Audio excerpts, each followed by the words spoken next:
আপনি কি জানেন পৃথিবীতে বর্তমানে মুসলিমদের জনসংখ্যা কত? প্রায় ২০০ কোটিরও বেশি। এই যে মুসলিমদের এত বড় জনসংখ্যা, এইটা কি বিগত ৫০০ বছর আগে, ২০০ বছর আগে কিংবা তারও আগে ৭০০ বা ৮০০ বছর আগে ছিল এত জনসংখ্যা? না, ছিল না। সংখ্যাটা আরো অনেক কম ছিল অন্যান্য ধর্মীয় অনুসারীদের তুলনায়। কিন্তু তারপরও মুসলিমরা এই পৃথিবীকে শাসন করেছে এবং ইনসাফের সাথে দোর্দণ্ড প্রতাপে শাসন করেছে। কিন্তু আজকে মুসলিমরা প্রতিটা জায়গায় জায়গায় মার খাচ্ছে। মুসলিমরা নিজেদের অবস্থা পরিবর্তন করার জন্য চেষ্টাই করতেছে না।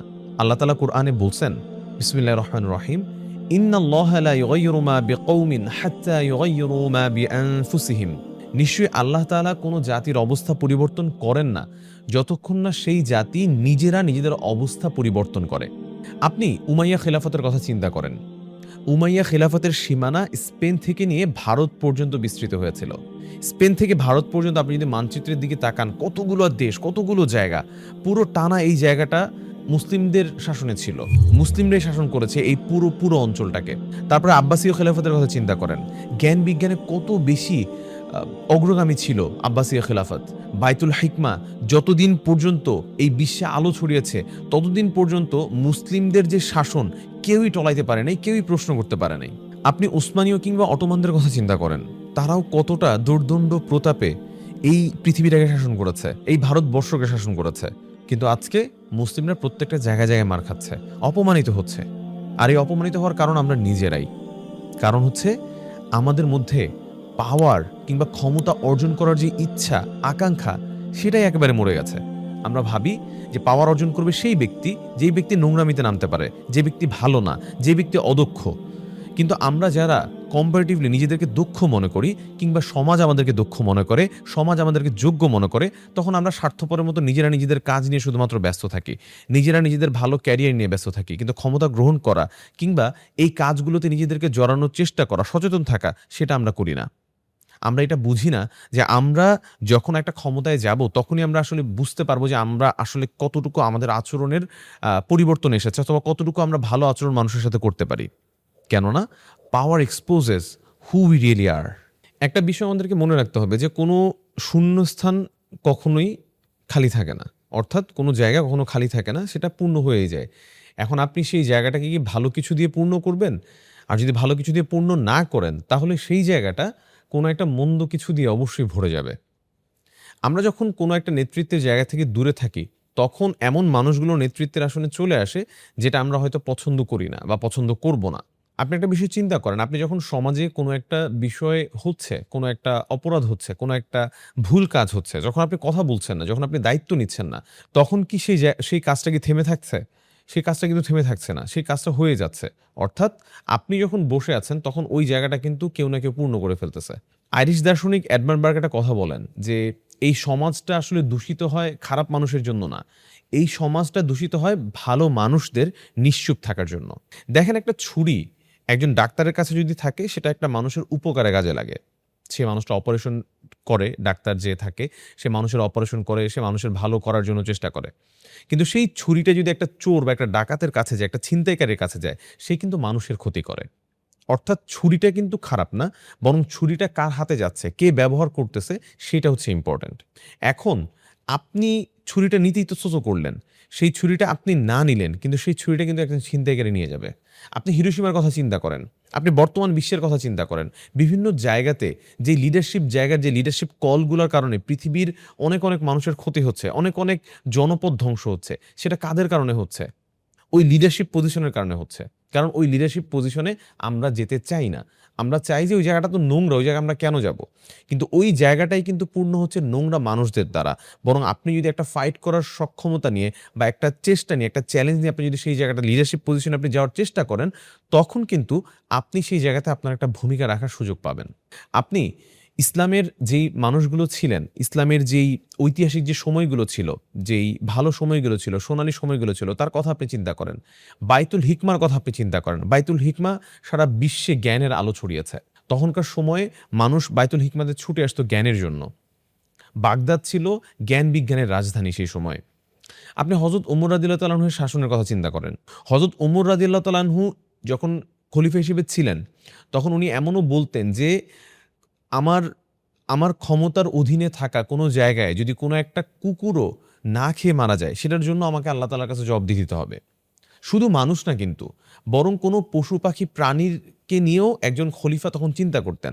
অর্থাৎ ওই নেতৃত্বের জায়গাটাতে যখন আপনি আমি আমরা চেষ্টা করব, ওই জায়গাটাতে যাওয়ার চেষ্টা করব, ওই জায়গাতে যেয়ে নিজেদের বিচক্ষণতা দিয়ে সেই জায়গাগুলোকে সুন্দর রাখার চেষ্টা করব, তখনই শুধুমাত্র সমাজের পরিবর্তন সম্ভব, তখনই শুধুমাত্র ভালো কোনো কিছু রেজাল্ট নিয়ে আসা সম্ভব।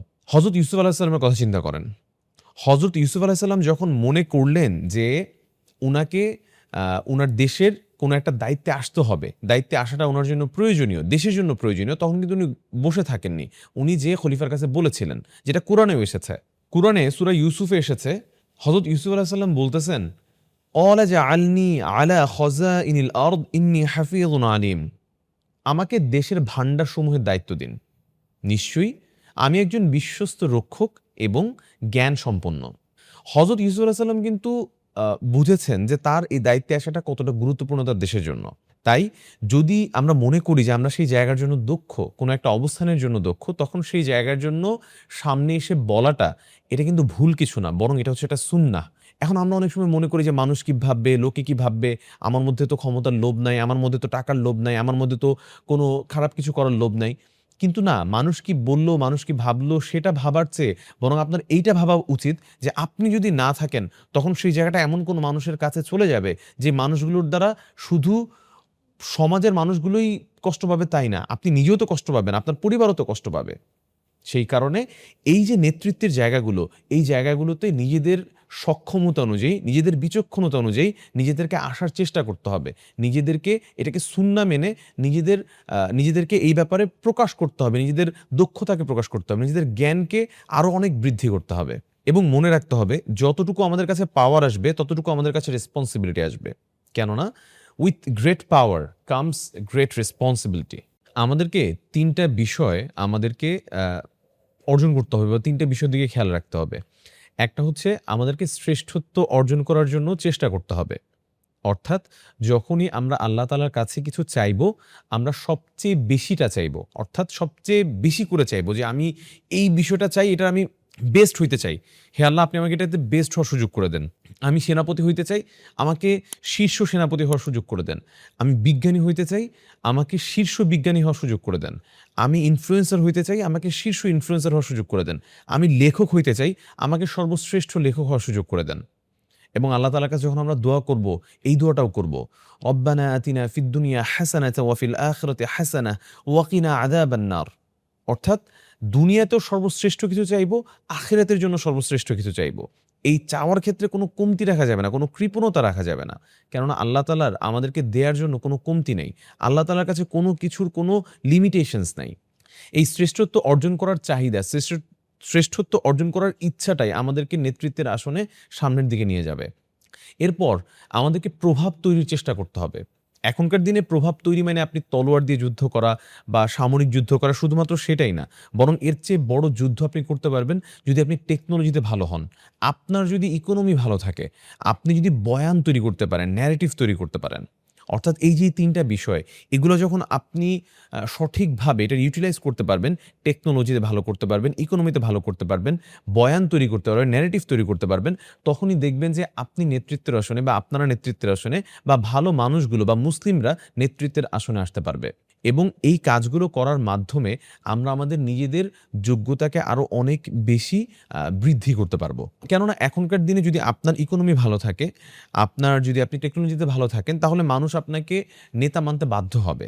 আপনি যদি শুধুমাত্র দোয়া করেন যে আপনি নেতৃত্ব চাচ্ছেন এবং আপনি যদি সেই অনুযায়ী কাজ না করেন, তাহলে আপনার কাছে কখনোই নেতৃত্ব আসবে না, আপনার কাছে কখনোই ক্ষমতা আসবে না। বরং আপনাকে আপনার যোগ্যতাগুলো অর্জন করতে হবে, তখনই আপনার কাছে ক্ষমতা আসবে। মানুষ আপনাকে মানতে বাধ্য হবে, মানুষ আপনার কথা শুনতে বাধ্য হবে। লাস্ট আরেকটা বিষয় খেয়াল রাখতে হবে, ভিকটিম মেন্টালিটিটা নিজেদের ভেতর থেকে বের করে ফেলতে হবে।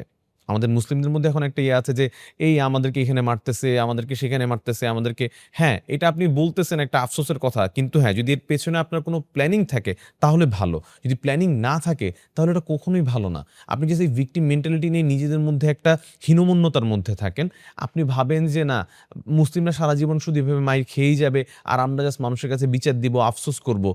আপনাকে আমাকে এই ভিকটিম মেন্টালিটি সরিয়ে ফেলতে হবে।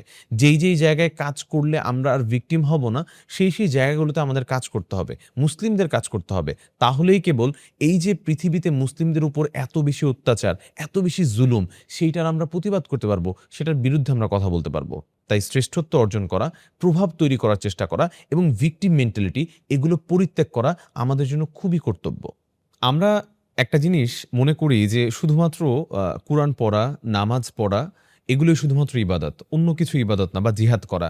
কিন্তু আমরা যে কোনো কাজই আমাদের নিজেদের কল্যাণের জন্য, ইসলামের কল্যাণের জন্য করার নিয়ত করে করব, প্রত্যেকটা কাজে আমাদের জন্য ইবাদত হতে পারে।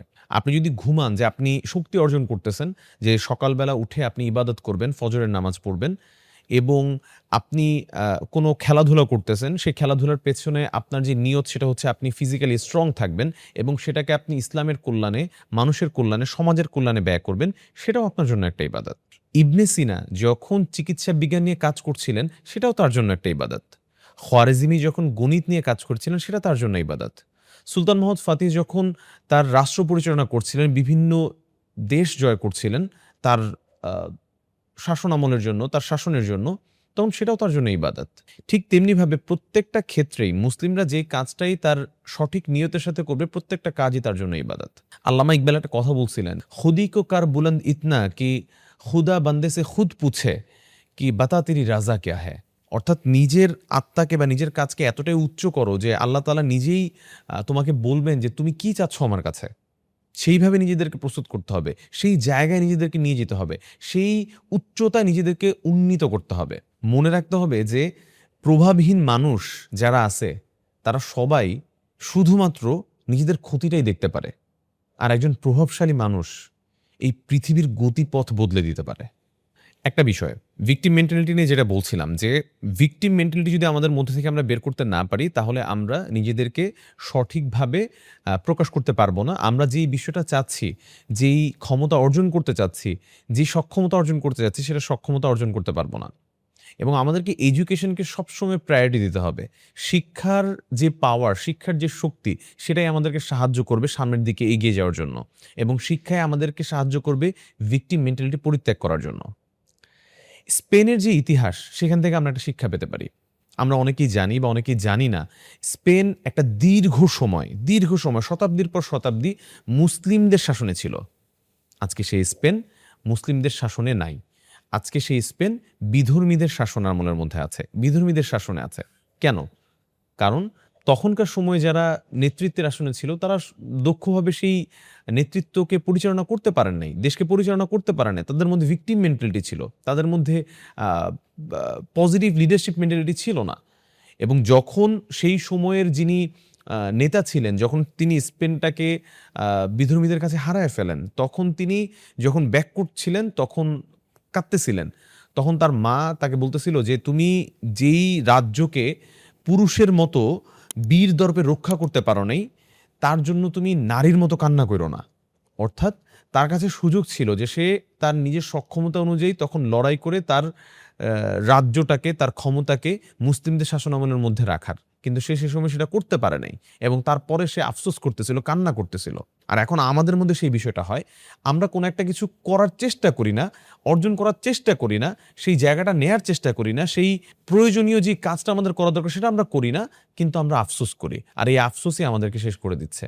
আমরা যখন কোনো একটা প্রবলেমস দেখি, সেখানে আমরা অপরচুনিটিস দেখি না।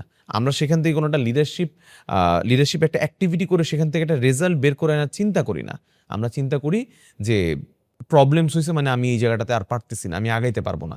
কিন্তু প্রত্যেকটা প্রবলেমস আমাদের সামনে একটা অপরচুনিটি নিয়ে আসে। জাস্ট আমাদেরকে মাথায় রাখতে হবে যে সেটাকে সুন্দর স্ট্র্যাটেজির মাধ্যমে সেটাকে মোকাবেলা করা, সেটাকে ওভারকাম করে আসা।